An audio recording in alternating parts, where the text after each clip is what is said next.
Amen. Come on now.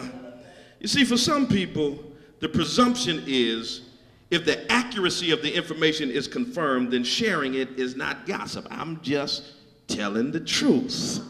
But there's a second factor at play, and that is the motive we have in sharing the story. Even if the story is verified to be true, if we are sharing it with the motive to hurt the person, to taint their reputation, or just because we want to be the first to share the juicy news, then our motive is bad. If we're sharing, even if it's true, if we're sharing it just because we don't like so-and-so, and we want to say, I told you they weren't really saved anyway. Amen. Then our motive is not pure. Here's an example. Let's say I have a friend named Luke who told me he's getting a divorce, even though he's only been married 6 months, because his wife had an affair on him.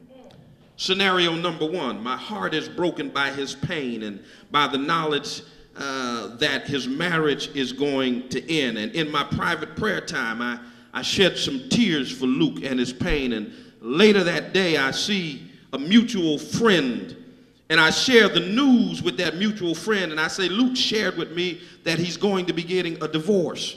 If you get a chance to talk to him, I think he could use a shoulder to cry on. Now notice, I don't share the salacious but unnecessary details about the affair. Notice also that I shared accurate information with a motive for helping Luke and not hurting him. Scenario number two, having found out about Luke's divorce, I'm quick to share every detail with everyone from our workplace that I can talk to. My facts are accurate, but my motive is impure. Child, did you hear Luke's wife was cheating on him and now he's about to get a divorce? Y'all looking at me strange in here. Amen. I'm messing up somebody's life. So it's important that we both be sure that our information is accurate and that our motive is pure. Those two factors make up the difference between gossip and appropriate conversation. Question number two, why do we gossip? Well, first of all, we love our insider status, sometimes more than we love people. We seldom think about the implications for the person we're gossiping about. Our thoughts are usually on being the first one to spread the news so that we get credit for being in the know. Amen, somebody. We get credit for knowing everything. Amen. And so we share the gossip. The simple but hard truth is that we're raising ourselves up by stomping others down. Simple but hard truth is that we're enhancing our own image without consideration that others must foot the bill. The simple but hard truth is that we are willing to destroy others' reputations and lives in order to improve our own standing. Question number three, why should we change our words?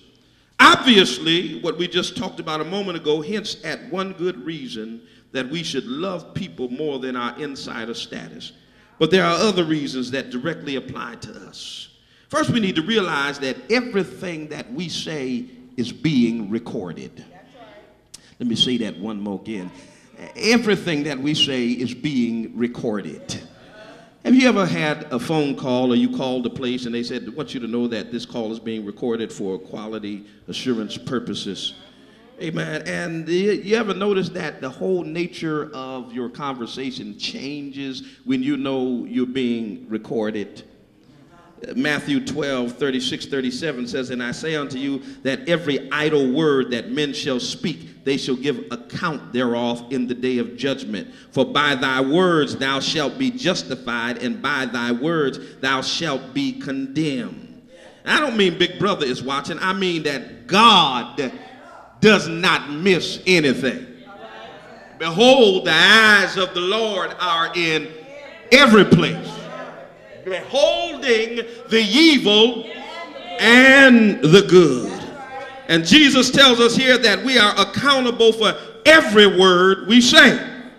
If you've been in a room and had someone pull out a cassette recorder or a video recorder, you know that you act differently when you know you're being recorded. Any lawyer can tell you that people answer questions differently when they know the stenographer is recording every word that they say for court records. We need to realize that we are also being recorded as God is watching over us and taking notice of every one of our words. Understand that a loose tongue equals a useless religion. I said a loose tongue equals a useless religion. Proverbs 6:16 and 19. There are 6 things which the Lord hates: haughty eyes, a lying tongue, a heart that deviseth wicked purposes, a false witness that uttereth lies. Brothers and sisters, when I was finishing my first master's degree, we had to take what they call oral exams. Did anybody ever have to take an oral exam? This is where you sat in a room with 3 of your professors and they could ask you about anything that had been brought up in any of your classes. You had no notes in the room with you. You had to rely on your preparation and your memory. And so the orals were the hardest of tests before graduating. Here in James 1 and 26 and in James 3 and 2, we see a similar idea that the way we handle our tongue represents one of the most difficult tests of the maturity of our faith. Many Christians, we divide sins up into really bad ones. Come on.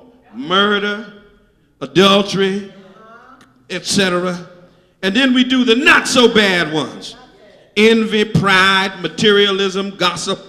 But brothers and sisters, the sin of gossip is deemed excusable by many folks who consider themselves to be mature Christians. But the verses in the Bible speak against that and point out to the seriousness of gossip and the reality that it is a test of spiritual maturity.